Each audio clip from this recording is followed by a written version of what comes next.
Minorities के issues पे मैं मेरा पर्सनल ओपिनियन और कांग्रेस पार्टी का ओपिनियन आपको बताना चाहता हूं और थ्रू यू मैं अपील करना चाहता हूं पूरी माइनॉरिटी कम्युनिटीज को तेलंगाना स्टेट में, क्योंकि अब जो हो रहा है सर्कमस्टेंसेस इधर मुझे लग रहा है या पूरी तेलंगाना समाज को लग रहा है कि केसीआर साहब और ओवैसी साहब मिलके माइनॉरिटीज को इस इलेक्शंस में धोखा करने की कोशिश कर रहे हैं। मैं इसकी बैकग्राउंड और इसकी रीजनिंग, मैं लॉजिक, मैं एक्सप्लेनेशन भी देता हूं। 4.5 साल पहले जब तेलंगाना के इलेक्शंस हुए थे तो केसीआर साहब ऑन रिकॉर्ड बहुत बार बोल चुके थे कि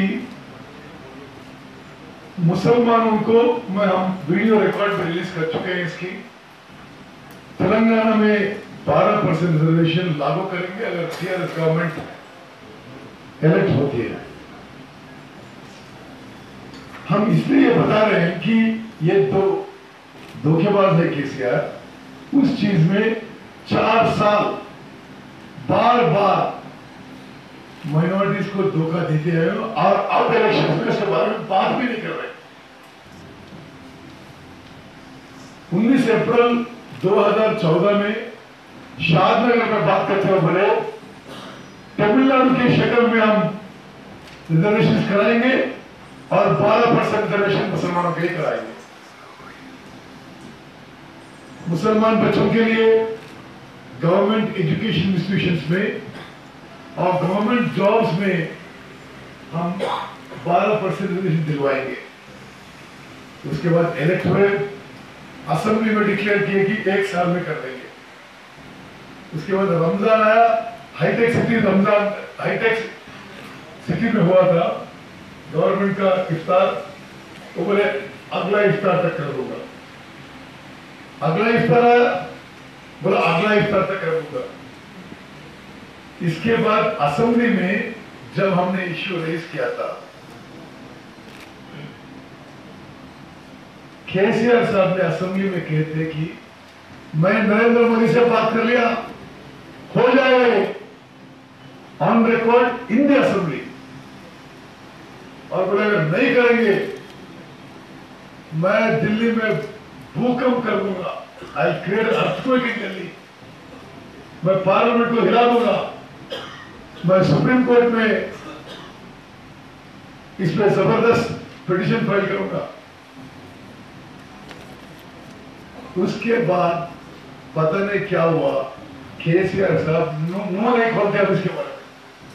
हम इतना ही बोल रहे हैं कि आपने धोखा दिया है माइनॉरिटी कम्युनिटी को, आप अपॉलॉजी एक्सप्रेस करिए कि मैंने झूठा वादा किया था, 4 साल में झूठ बोलते रहा, आप मुझे माफ कर दो। ये लफ्ज बोलने के बाद ही मुसलमानों को वोट देने का, पूछने का हक है।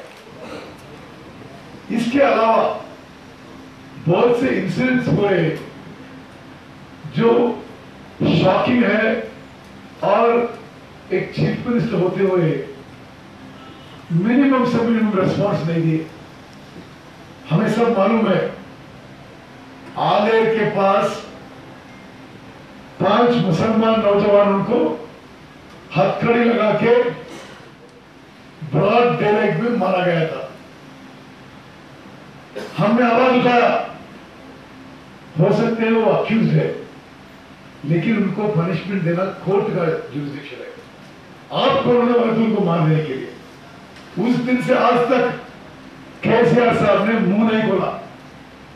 हमने बोला कम से कम एक इंक्वायरी करके इंक्वायरी रिपोर्ट पा रखो। आप लोग बहुत सारे सीनियर जर्नलिस्ट है, आप भी देखे होंगे कि इतनी बड़ी इंसिडेंट, 4 मुसलमान नौजवानों को ब्रॉड डेलाइट में मारने के बाद कम से कम कोई इंक्वायरी, कोई रिपोर्ट, कोई एक्शन नहीं। इसको हमें क्या अंदाजा होना चाहिए, हम क्या समझने चाहिए कि गवर्नमेंट में जो हाईएस्ट लेवल में है, क्या यह प्रश्न अपने मन में उत्पन्न होता है, क्या ये ऑर्डर ऊपर से आया था? अगर ऊपर से नहीं आया, फिर क्यों इंक्वायरी नहीं की, क्यों एक्शन नहीं लिए? इसके बाद इसके बारे में कोई बात नहीं कर रहा। सीएम साहब एक बार एक लफ्ज भी नहीं बोले। दूसरी चीज, मक्का मस्जिद ब्लास्ट, एक हॉरिफिक इंसिडेंट था। एनआईए कोर्ट उनको अक्यूट कर देते हैं, all accused are acquitted by the court because no evidence is submitted in the court. वो जज रिटायरमेंट लेने के बाद मैं उससे बात किया, वो बोला मेरे को कोई एविडेंस ही सबमिट नहीं किए। हमने एक्सपेक्ट किया था स्टेट गवर्नमेंट अपील करेंगे उस वर्डिक्ट पे। आप लोग ध्यान से सुनना, ना सेंट्रल गवर्नमेंट ना स्टेट गवर्नमेंट को एक्विटल पे कम से कम अपील नहीं किया। तीसरी चीज, कांग्रेस पार्टी में हमारा विचार यह है, हमारा फिलॉसफी थिंकिंग यह है कि हम किसी की मजहब में, पर्सनल लॉ में इंटरफेयर नहीं करनी चाहिए। जब बीजेपी मुस्लिम पर्सनल लॉ में इंटरफेयर करने की जो ट्रिपल तलाक या दूसरी चीज कर रहे, Congress party thinking is we do not interfere. Confidence है हम और हमारे एलाई पार्टनर्स तेलुगुदेशम, सीपीए और टीजेएस मिलके 80 सीट पाएंगे। हम किसी की मदद जरूरत नहीं होगी। जिसमें मुस्लिम कम्युनिटी को स्पेसिफिक जो है सोच देने की बात कही गई है, तो क्या ड्राफ्ट मैनिफेस्टो तैयार हुआ, जैसे कि फ्री पावर टू एवरीबडी और फ्री हॉस्पिटल्स टू मुस्लिम, ऐसा कुछ है सर? आज 2 बजे मैनिफेस्टो रिलीज होने वाला है। You will come to know about it, but I am giving you an assurance that minority supply will implement. Second, minority youth के लिए बड़ी पैमाने पे बिग नंबर्स पे हम loan come subsidy scheme will implement for self employment. मजलिस और कांग्रेस दोनों साथ में थे और उनको आगे बढ़ाने में उसमें कांग्रेस का बहुत सपोर्ट रहा, जिसकी वजह से पुराने शहर में आज कांग्रेस का कोई वर्कर नजर नहीं आ रहा। आपने कहा था कि वो ताकत के साथ मुकाबला करेंगे, लेकिन वो भी नजर नहीं आ रहा। जहां तक उर्दू की इम्प्लीमेंट का सवाल है, उर्दू गांधी भवन के बोर्ड पे उर्दू पहले था, गायब हो गया। ना वहां पर कोई उर्दू का इस्तेमाल है, ना प्रेस नोट आता है, ना कोई जो है मंशूर कोई भी आपका जो है वो उर्दू में नजर नहीं आता, तेलुगु और इंग्लिश में नजर आता है। और मेरे खुद के प्रेस नोट हर रोज उर्दू में जाते हैं और गांधी भवन की बोर्ड में उर्दू का भी है। अब आइए, आज मैं दिखा दूंगा आपको। कैप्टन साहब, कैप्टन साहब,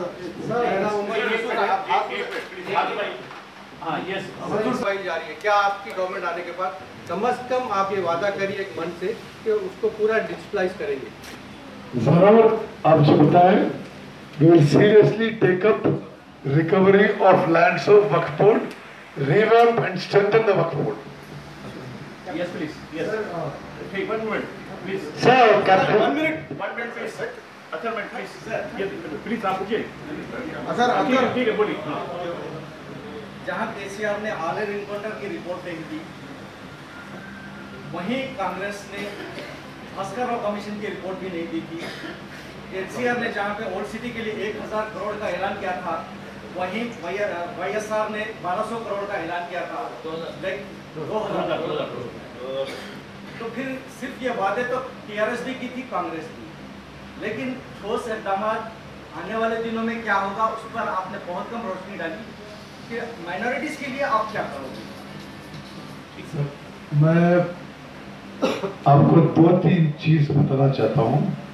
बाकी चीज आज 2 बजे जब हम मैनिफेस्टो रिलीज करेंगे, बाकी चीज पाएंगे। एक चीज माइनॉरिटीज का सप्लाई। आप सोच लीजिए ये कितनी बड़ी स्टेप होगी कि अब तेलंगाना की बजट अभी अगली साल से करीब करीब 2 लाख करोड़ की आएगा।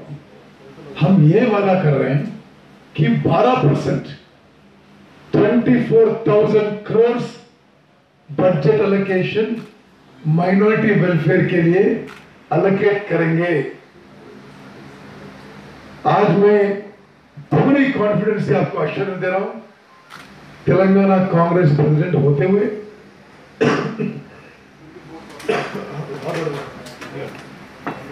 12% हम मुसलमानों के लिए बजट अलोकेट करेंगे। हम ओल्ड सिटी में दुनिया में शानदार मेट्रो रेल बनाएंगे। हम मुसलमान नौजवान को बड़ी संख्या में और बड़ी फिगर्स में सेल्फ एम्प्लॉयमेंट के लिए लोन कम सब्सिडी स्कीम इंप्लीमेंट करेंगे। ओल्ड सिटी के बारे में हम इस्तांबुल के बारे में नहीं बात करेंगे, लेकिन highest focus will be on development of civic infrastructure in old city.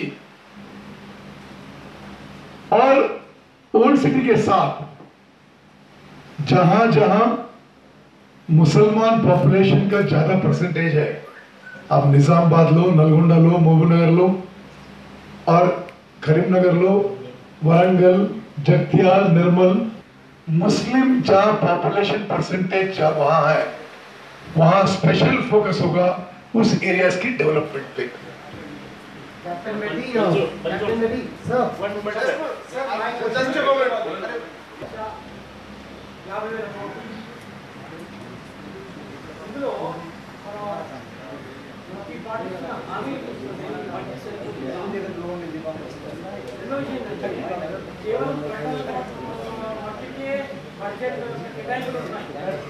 थे कि हर पॉलिटिकल पार्टीज जो हैं वो मैनिफेस्टो जारी करती हैं या रिलीज करती हैं, लेकिन उन पर इम्प्लीमेंट नहीं होता। क्या कांग्रेस हुकूमत आएगी तो आप इस मैनिफेस्टो पर इम्प्लीमेंट के लिए कमेटी फॉर्म करेंगे? सब ऐसा है जरूर। A manifesto is a policy document of any political party. Maybe it has happened that some parties, especially TRS, give a manifesto, they don't follow a single line. Congress party is committed to following it. Information और public department जो है हमारा, उसमें हम 4 साल 4.5 साल ये जो गवर्नमेंट पे इससे बहुत परेशान है। हमारे को ABC कैटेगरी में लेके आके डाल के जो है परेशान करके रखे, कोई फायदा नहीं हो रहा। तो अब उत्तम कुमार साहब, आपकी गवर्नमेंट जब फॉर्म होगी तो हमारे लिए क्या सहूलतें आप फराहम करेंगे? जो आप तेलंगाना वर्किंग जर्नलिस्ट एसोसिएशन से लिया है, मैं उसकी तरफ से आपको ये बात पूछ रहा हूँ। वो पूरी मीडिया को दबाव में रख रहे हैं। Today there is no free and fair press in media because of KCR. या उनको दबाव करो, सप्रेस करो या उनको खरीद लो। But I must admire that a majority of the media, despite KCR's pressures, have survived and remained independent. He is the only chief minister who has said on record कि हमारे खिलाफ ब्रॉडकास्ट करेंगे या लिखेंगे, मैं 10 किलोमीटर अंदर दबा दूंगा आपको।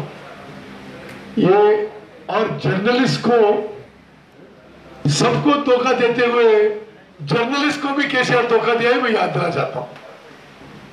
Surely Congress party is committed to welfare of journalists. Congress party is committed to protection and developing the small and medium newspapers. Last मेरा क्वेश्चन है, मुझे अच्छी तरह मालूम है कांग्रेस पार्टी इंतखाबात में मुकाबला कर रही है, तो तीन तरीके तैयार किए। सेटलर्स के लिए अलग तरह के लिए प्लानिंग की जा रही है, डिस्ट्रिक्ट के लिए अलग की जा रही है, ओल्ड सिटी के लिए अलग की जा रही है। मैं मानता हूँ TRS ने 3 मुसलमानों को टिकट दिया है, कांग्रेस ने 7 दिया है, लेकिन ओल्ड सिटी के कैंडिडेट्स के लिए कांग्रेस की जाने से इंतखाब मुहिम नहीं चलाई जा रही है। सीनियर लीडर्स वहाँ पर नहीं पहुँच रहे हैं, ये कैंडिडेट्स की शिकायत हो रहा है। अब सोच लीजिए, पहले हमने तो कभी ओल्ड सिटी में कैंडिडेट ही नहीं लगाया, या ऐसे कैंडिडेट लगाया कि एमएम को मदद हो। अब इसलिए पर कॉन्टेस्ट करेंगे। मैं आपको बता रहा हूं, ओल्ड सिटी के 7 सीटों में कांग्रेस पार्टी 2 और TDP 1 सीट जीतेंगे इस बार। Thank you. हमारा खाजी ने फिर से ख्वाहिश करता हूँ, शुक्रिया अदा करें।